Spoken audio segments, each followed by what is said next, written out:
We're getting the front end tacked onto the 40. What I'm doing at this present moment is I'm trying to flush the fender with the side of the hood. I'm trying to flush that out. What I mean by flush it out, I mean make it feel the same. So when I go like that, it feels nice like that. We're going to weld the front on. That's what they call smoothing it out. That's what we did in the back. The back fender is smoothed out or welded on. Then we smoothed it out with body filler. This is where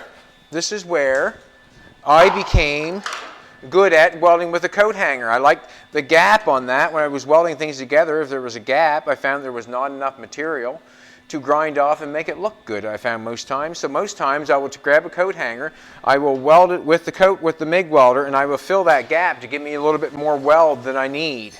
Then I can grind it off. I do not want to grind away from this, and I do not want to grind away from this. When I started this little project here, when I started this here to get Jolene set up for welding, I used a stripper wheel. I came along and I stripped all the seams with a stripper wheel so we can weld that together. When I'm welding this together, these are the tools that I'm using. I'm using a set of clamps. They have it's a vice grip, and it has a adjustable head on it. It has it moves around. When I'm going up in there and where it bolts on, I'm going there and prying it together with these to help hold it in place. When it is not in place, that means I have to go out and find the tool that helps me put it in place.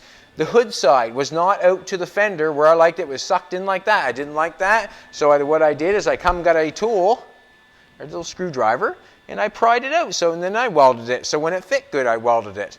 Where there's a gap in there, that's where the coat hanger come in. Then I can fill that in nice. As I weld this all down here and all down here, I'm just going to tack it on every 6 inches. That way there is no heat to the side of the car, the fender. What I'll do is I'll go to the other side, I'll tack that one on, flush that one out every 6 inches. When you tack that one on, then you'll come back here and you'll do the exact same thing in between each one of these.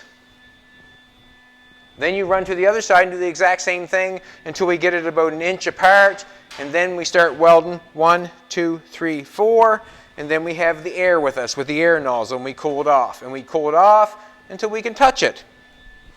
When I get this all in place, that'll be Jolene's job to stitch it up, and there'll be lots of other projects after that.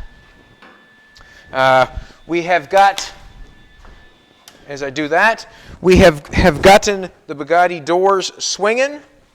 We've got the hinges on. We used a 3/16 gap, almost a 1/4 inch gap, because we're going to allow for everything, fill, primer, paint, mistakes, whatever. But we got the door on and we got it swinging, both sides. Both sides are swinging, that's why the level's sticking in there. It's really nice to see that happen. It's progress. On the inside of the hinge, we stuck the door on. Jolene held it. We didn't make a video because she had to hold the door. There's only 2 of us here right now. She held the door on the outside.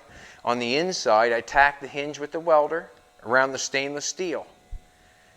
Where I've welded it, I would grind it down, tape it off, and paint it. Where the stainless steel hinges, I will polish it and leave it. You can see on the top hinge there, if you want to go around there, baby.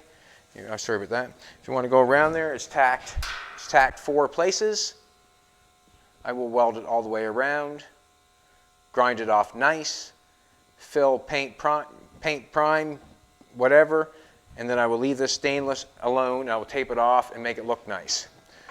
The floor and all that stuff was done 3 years ago, and we just did it with a simple little bead roller, and we made circles. Next, I'm on to the door latches, but first I want to get Jolene set up on this, so she continue on and learn the process.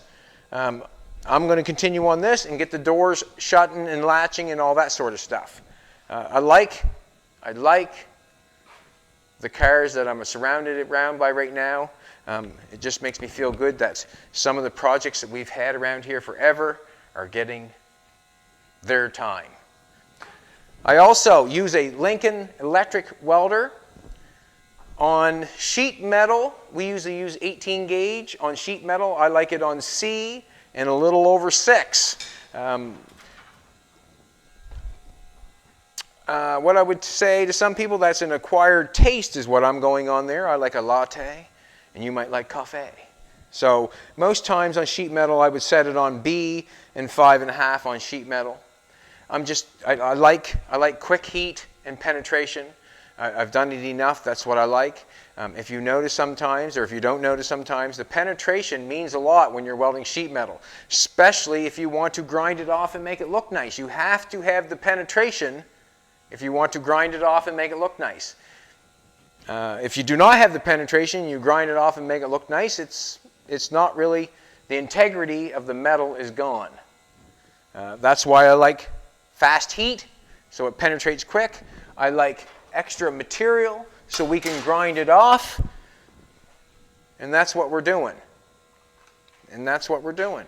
We are not doing anything different here than you would do in your own garage.